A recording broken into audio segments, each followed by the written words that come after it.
Selamat datang di Pojok Santai.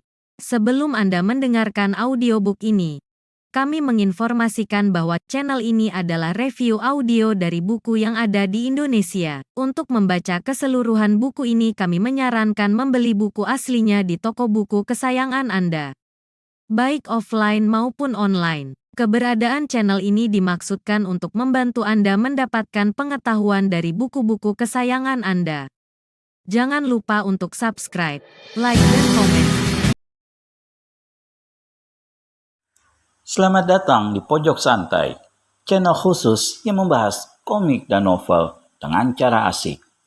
Akibat bertarung dan melihat kegagahan Wiro Sableng, Ratu Mesum pun berubah pikiran dan bersedia membantunya. Benarkah? Yuk langsung saja disimak video berikut ini.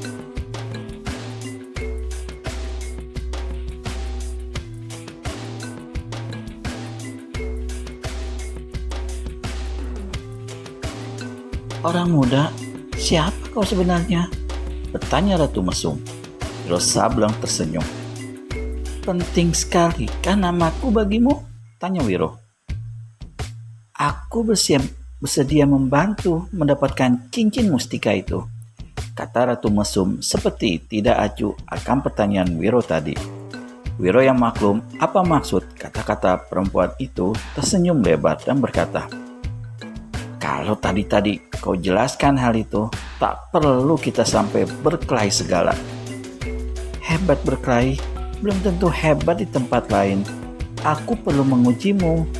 Jika kau nanti mengecewakan, sumpahku akan berlaku. Habis berkata begitu, Ratu Mesum tekan dinding di belakangnya dengan siku kanan. Dinding batu itu terbuka. Krek! Di belakang dinding kini terpampang sebuah ruangan tidur yang sangat indah. Ratu Mesum melangkah, berlenggak-lenggok, lalu merebahkan tubuhnya di atas ranjang besar. Tangan kanannya melambai memanggil Wiro. Cukup barat, kata Wiro dalam hati. Kau akan lihat, aku bukannya ayam aduan yang hebat dalam persambungan, tapi keok di tangan ayam betina. Sekali lompat saja, pendekar ini sudah berada di atas tempat tidur. Ratu Mesum menggeliat. Entah kapan tangannya bergerak, tahu-tahu bulbul ikatan pakaian merahnya di sebelah depan terbuka. Wiro kini melihat sosok tubuh yang sangat elok menakjubkan yang tak pernah dilihatnya sebelumnya. Sesaat dia seperti mendengar ucapan kakek segala tahu. Mana ada kucing menolak daging? Ketika hari mulai gelap, Ningrum yang menunggu di mulut lubang dekat perahu kayu menjadi gelisah. Ih, pemuda keparat. Aku disuruhnya menjadi patung di sini. Dia sendiri bersenang-senang di dalam sana. Maki perempuan itu. Dia tak tahu hendak berbuat apa selain melangkah mondar-mandir. Sekali karena sangat kesalnya, dia tendang perahu milik Ratu Mesum. Untung tidak rusak. Malam pun tiba. Udara dalam terowongan itu ternyata dingin sekali. Keletihan Ningrum membaringkan tubuhnya dalam perahu. Sampai tengah malam, pendekar 212 Wiro Sableng tak kunjung muncul. Ningrum menunggu terus terkantuk-kantuk. Akhirnya, perempuan ini jatuh tidur. Dia terbangun ketika dirasakannya ada orang yang menepuk-nepuk bahunya. Dibukanya kedua matanya dan duduk.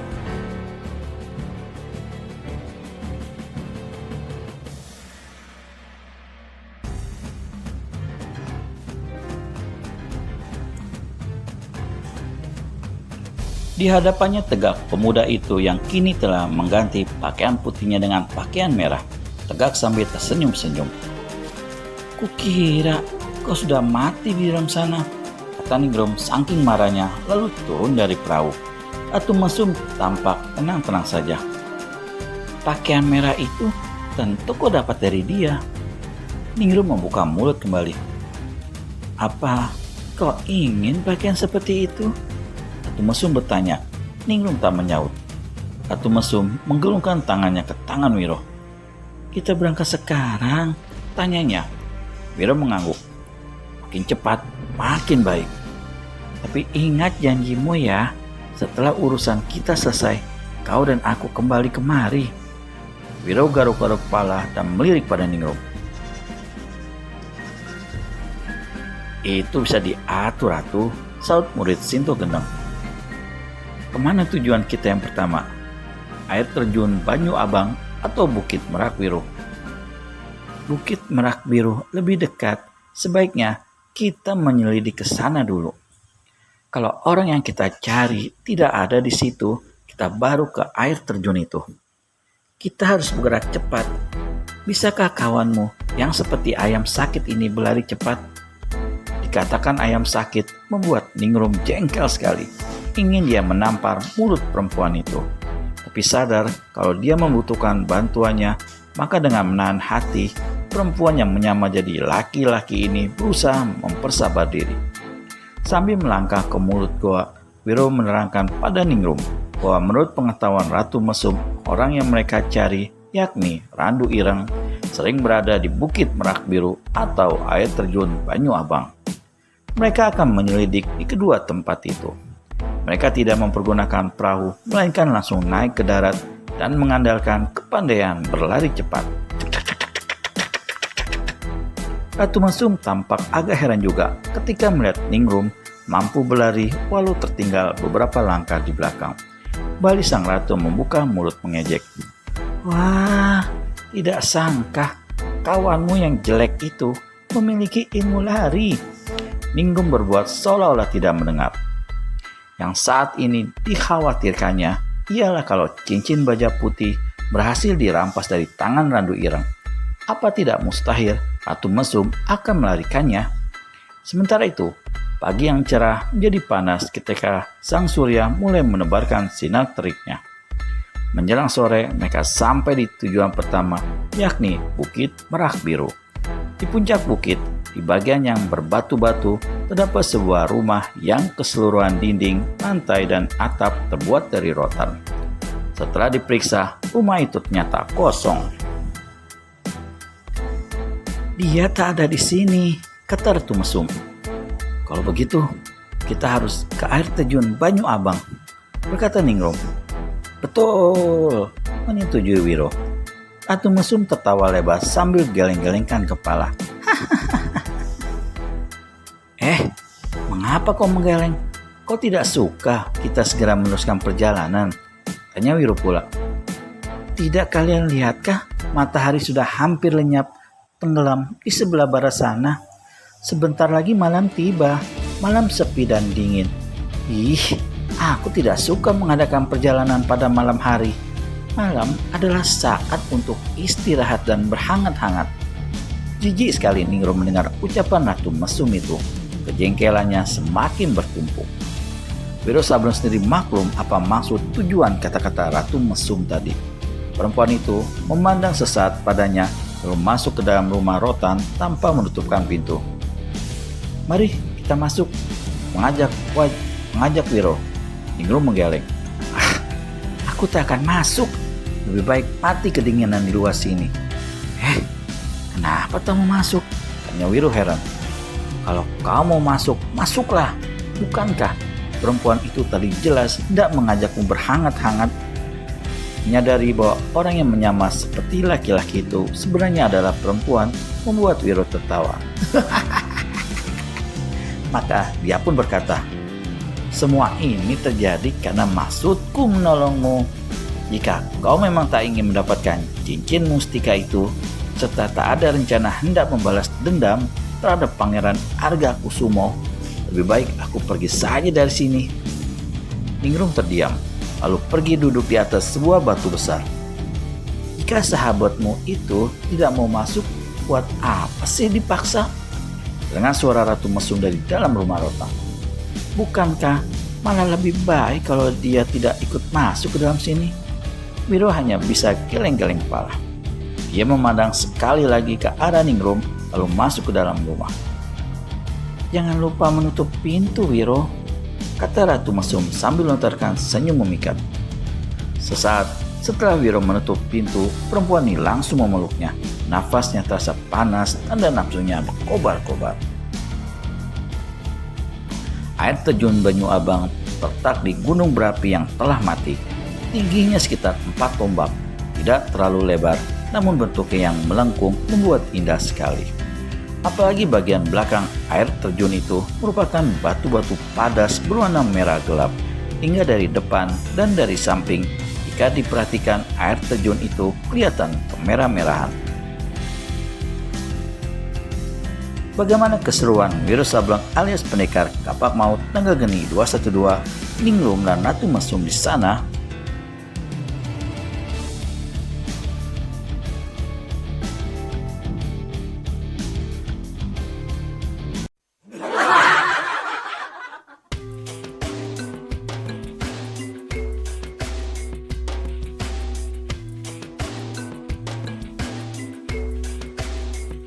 Air terjun Banyu Abang terletak di gunung berapi yang telah mati.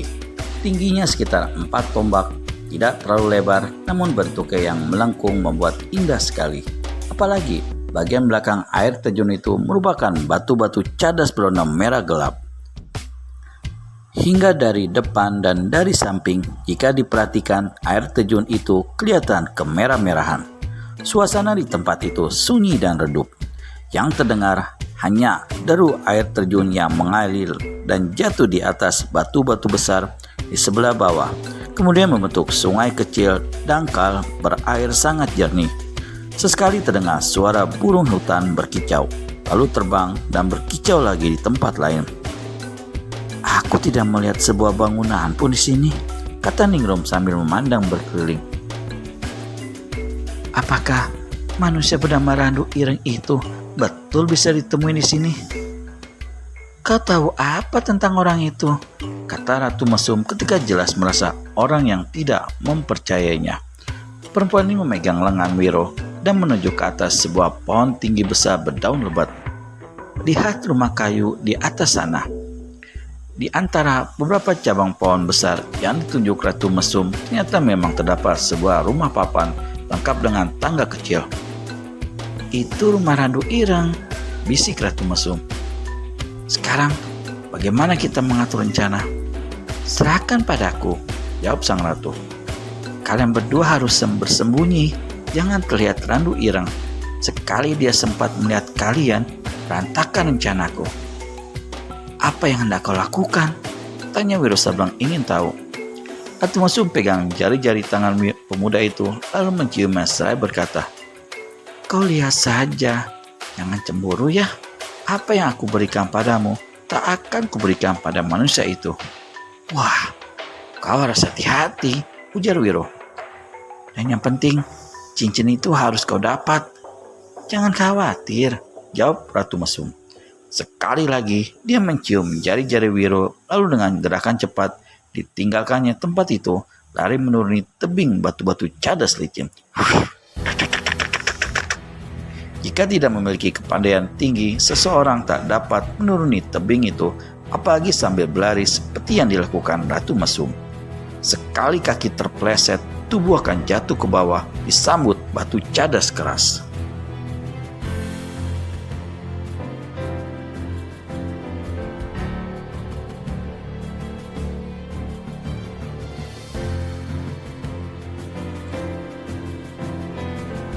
Beberapa saat lamanya, tubuh Ratu Mesum tak kelihatan. Tak lama kemudian, tampak sosok bayangan merah di belakang air terjun. Ternyata perempuan itu sudah ada di bawah air terjun. Apa yang dilakukannya di situ? Mengapa dia justru menuju air terjun, bukan ke rumah di atas pohon sana? Bisik Ningrum. "Aku pun tidak mengerti. Kita lihat saja. Manusia seperti dia punya 1001 akal, berkepandaian tinggi, cerdik dan berbahaya, dan memiliki nafsu menjijikan," sambung Ningrum. Wiro tak menjawab. Makian Ningrum yang ditujukan pada Ratu Mesum sama saja dengan makian yang ditujukan padanya, karena dia pun telah menjadi korban nafsu sang ratu. Wiro memandang ke air terjun. Ningrum pun tak berkata apa-apa lagi, ikut memandang ke jurusan yang sama. Wiro berseru kecil. Di bawah sana, Ratu Mesum dilihatnya melangkah di atas batu-batu cadas basah, keluar dari belakang air terjun menuju ke sebelah depannya. Dan saat itu, perempuan ini sama sekali tidak mengenakan apa-apa lagi. Tubuhnya yang bugil putih dan mulus elok itu tampak seolah-olah berkilau disiram sinar matahari. Gila, ternyata dia mau enak-enakan mandi di air terjun. Kembali terdengar suara Ningrum. Diam sajalah, tukas Wiro. Terlalu keras bicara, salah-salah suaramu akan terdengar oleh Randu Ireng. Dari arah air terjun di mana Ratu Mesum saat itu berada dan duduk di sebuah batu besar sambil menjulurkan sepasang kakinya yang bagus, lalu menyiram-nyiramkan air sungai sedikit-sedikit ke tubuhnya, tiba-tiba terdengar suara nyanyian merdu. Yang menyanyi ternyata sang ratu sendiri. Air terjun Banyu Abang, banyu yang sejuk. Nikmatnya mandi bersiram air dan matahari. Sayang, hanya seorang diri. Banyu Abang, banyu yang sejuk. Tempat yang indah untuk merajuk. Persinggahan yang menyenangkan bagi pengelana berpolos diri saling menggoda. Nyanyian itu dinyanyikan berulang kali oleh Ratu Mesum. Dan Wiro maklum kalau perempuan tersebut telah mengerahkan tenaga dalamnya. Kalau tidak, suara nyanyiannya tak mungkin terdengar keras, menggema sampai ke atas tebing, hampir mengalahkan deru air terjun. Sudut mata Ningrum menangkap satu gerakan. Dia cepat berpaling, menoleh ke arah pohon besar, lalu cepat-cepat menggamit Wiro dan berbisik. Ada orang keluar dari rumah di atas pohon. Wiro cepat berpaling, memandang ke arah pohon. Memang benar, saat itu pintu rumah kayu di atas pohon tampak sudah terbuka dan nampak seorang laki-laki berpakaian putih nampak tegak di atas cabang besar. Orang ini mengenakan pakaian serba putih dengan ikat pinggang kulit besar melilit di pinggangnya. Di kepalanya ada sapu tangan besar putih yang dilipat membentuk segitiga, diikatkan membentuk topi. Orang ini tegak berkacak pinggang, memandang lurus-lurus ke arah air terjun, di mana saat itu Ratu Mesum masih terus duduk berselunjur, memain-mainkan air sambil terus bernyanyi. Itu manusianya yang bernama Randu Ireng, tanya Ningrum. Wiro tak segera bisa menjawab. Tampang dan pakaian orang itu jauh berbeda dengan manusia yang ditemuinya pada malam hujan lebat, di mana terjadi pembunuhan atas puluhan prajurit Demak. Dapat kupastikan jarak kita dengan dia terlalu jauh. Kalau pakaian dan tampangnya jelas berbeda dengan orang yang kulihat malam itu. Kalau saja aku bisa melihat matanya. Tiba-tiba seperti seekor burung besar, orang di atas pohon melompat, melayang turun dan menjejakkan kedua kakinya di atas batu cadas sejauh 8 tombak dari tempat Wiro dan Ningrum bersembunyi. Pendekar ini cepat memberi isyarat dengan tangan pada Ningrum agar tidak bergerak dan banyak bicara. Di bawah sana, Ratu Mesum masih terus menyanyi. Lelaki di atas batu cadas sekali lagi tampak melompat, dan melompat. Tubuhnya kini seperti bola karet. Tuing, tuing. 4 kali lompatan, akhirnya dia sampai di depan Ratu Mesum. Perempuan itu tampak terkejut. Mengeluarkan kaki kecil lalu berusaha menutupi auratnya dengan kedua tangannya. Lelaki berpakaian putih terdengar tertawa. Bidadari dari mana yang kesasar turun ke bumi dan mandi di air terjun Banyu Abang? Ih, siapa kau? Laki-laki lancang, berani mengintip perempuan mandi, teriak Ratu Mesum. Wajahnya menunjukkan mimik marah. Aku adalah aku. Kau siapa bidadariku? Pergi! Ratu Mesum cepat berdiri. Tapi orang di depannya lebih cepat menekan bahunya. Kedua matanya berkilat-kilat. Seumur hidup belum pernah dia melihat perempuan secantik ini. Dan dalam keadaan bugil begini rupa. Pasang payudaranya yang putih kencang, pinggang ramping yang berakhir pada pinggul yang besar. Benarkah itu Randu Ireng? Temukan jawabannya di video selanjutnya hanya di channel Pojok Santai. Segera subscribe dan tekan tombol lonceng untuk mendapat notifikasi video terbaru dari kami. Terima kasih dan sampai bertemu kembali.